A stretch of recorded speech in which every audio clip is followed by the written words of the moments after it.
जाता है, फिर उसे संसार में फालतू बोलने का मन नहीं करता।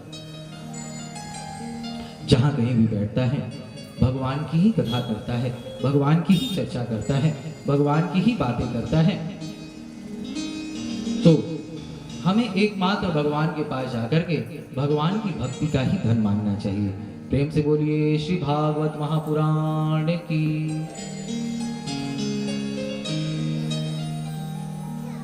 कल हम लोगों ने बड़े ही धूमधाम के साथ भगवान कृष्ण का जन्मोत्सव मनाया। भगवान श्री कृष्ण का जन्म मथुरा में कंस के कारागार में हुआ। पहले तो भगवान चतुर्भुज रूप में प्रकट होकर के अपने माता पिता को अपना दिव्य दर्शन प्रदान करते हैं। उसके बाद भगवान एक छोटे से बाल रूप में प्रकट होकर के वसुदेव जी को आज्ञा देते हैं, हे पिताजी अब आप मुझे गोकुल की ओर ले चलें। वसुदेव जी भगवान को एक टोकरी में रख करके जैसे ही गोकुल जाने को तैयार होते हैं, ऐसे ही जेल के सारे ताले खुल गए, सारे के सारे पहरेदार सो गए। वसुदेव जी भगवान को टोकरी में रख करके गोकुल की ओर चल पड़े हैं। यमुना नदी के तट पर आए हैं। यमुना जी में भी भयंकर बाढ़ आई हुई है, लेकिन वसुदेव जी भगवान को टोकरी में रख करके निर्भीक होकर के यमुना जी में प्रवेश करते चले जा रहे हैं। यमुना महारानी भगवान का चरण स्पर्श करना चाहती हैं।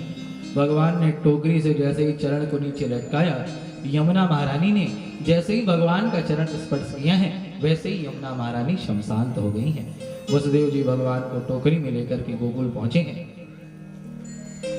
इधर यशोदा रानी ने छोटी सी सुंदर सी कन्या को जन्म दिया है, जो साक्षात भगवान की योग माया ही है। जब वसुदेव जी भगवान को लेकर के गोकुल पहुंचे, तब भगवान की योग माया ने सारे गोकुल वासियों को सुला दिया। नंद बाबा और मां यशोदा को भी पता नहीं चला कि यहां कौन आया। वसुदेव जी ने भगवान को टोकरी से नीचे उतारा है, यशोदा रानी के बगल में सुलाया है और उस कन्या को उठा करके टोकरी में रखा है और पुनः मथुरा की ओर चल पड़े हैं। जैसे ही कंस के कारागार में प्रवेश किया है, ऐसे ही सारे के सारे ताले पुनः बंद हो गए। सारे के सारे पहरेदार फिर पहले की तरह जग गए। अच्छा देखिए, जब वसुदेव जी ने भगवान को अपने सिर पर रखा तो जेल के सारे ताले खुल गए, लेकिन जब माया को लेकर के जेल में प्रवेश करते हैं तो सारे ताले पुनः बंद हो गए। यानी जो भगवान को सिरोधार्य करता है उसके सारे बंधन खुल जाते हैं, और जो भगवान की माया को स्वीकार करता है उसके सारे के सारे बंधन बंद हो जाते हैं। बोलो बाल कृष्ण लाल की। बच्चा जन्म लेता है तो सबसे पहले क्या करता है? रोता है। योग माया ने भी जेल में सबसे पहले रोना प्रारंभ कर दिया।